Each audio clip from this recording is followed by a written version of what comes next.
You know, a lot of people have been saying goodbye to DirecTV ever since they decided to deplatform Newsmax, like Denise in Oregon, Ohio, who agrees with us that woke is broke. If you're ditching DirecTV like Denise, send us a picture to iSpottedNewsmax.com.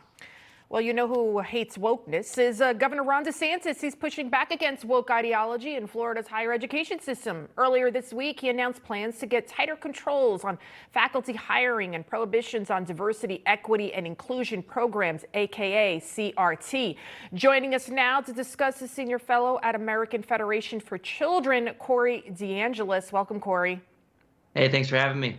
Corey, the College Board releasing the official curriculum for a new advanced placement course in African American studies. Those opposed to the changes say were made to appease DeSantis. You know, what people don't understand is that African American history has been taught in Florida, but this course specifically has a lot of CRT, a lot of racist themes throughout it, and that is what Governor DeSantis was staunchly against. Can you clarify for us? Look, and this is why Governor DeSantis won in Florida by nearly 20 points in his election. He leads on issues that are popular with the voters, and he's also a huge proponent of school choice. Florida's led the nation in funding students as opposed to systems, and there's also a bill this year backed by the Speaker of the House and the Senate President as well, House Bill 1, that would make school choice available to all families, which solves all these curriculum issues as well. The problem with curricular disagreements today is that families disagree about how they want their kids raised and how they want them to be educated. And the best way forward is to fund the student directly, allow families to choose schools that best align with their values, and that provides competition, too, for the public schools to focus on education as opposed to indoctrination. But I think DeSantis's proposals are generally popular, and this is why he won by 20 points. So many schools failing our kids. There's a story, a video that goes along with it. It's now gone viral on social media. We can't show it to you because it's simply too graphic.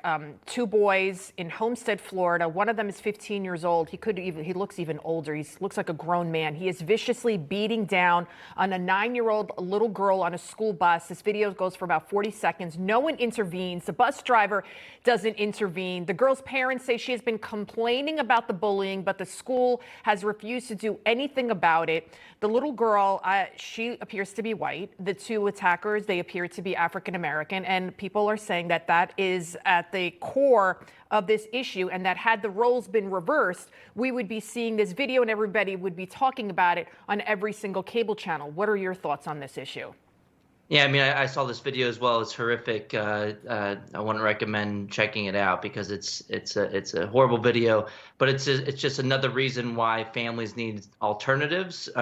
Test scores are one metric of school quality, but another metric of school quality is, one, the curriculum, whether that aligns with your values, but two, whether your kid's in a safe place. And no family should be forced to send their children to an institution for years and years where the kid's being bullied. And in Florida, thankfully, they do have something called the Hope Scholarship Program. It's specifically designed for kids who have been bullied in their public schools. They can have a scholarship, regardless of income, to a private school that's more aligned with their values and is a safer environment for their kids as well. But families need to hold the schools' feet to the fire, and there needs to be some more accountability in the system overall. You just have to wonder, why is a 15-year-old boy on the bus with this 9-year-old girl, and where are this kid's parents? And thank God that wasn't my 9-year-old daughter, because I'd probably be in jail right now.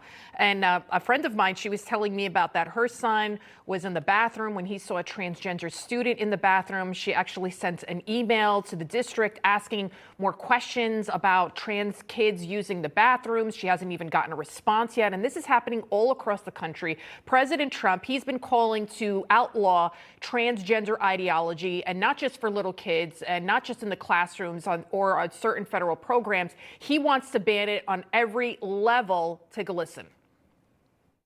As part of our new credentialing body for teachers, we will promote positive education about the nuclear family, the roles of mothers and fathers, and celebrating rather than erasing the things that make men and women different and unique. I will ask Congress to pass a bill establishing that the only genders recognized by the United States government are male and female. We shouldn't even use gender-affirming care. That's a woke phrase that they try to kind of disguise what is really going on, the mutilation of children. What are your thoughts?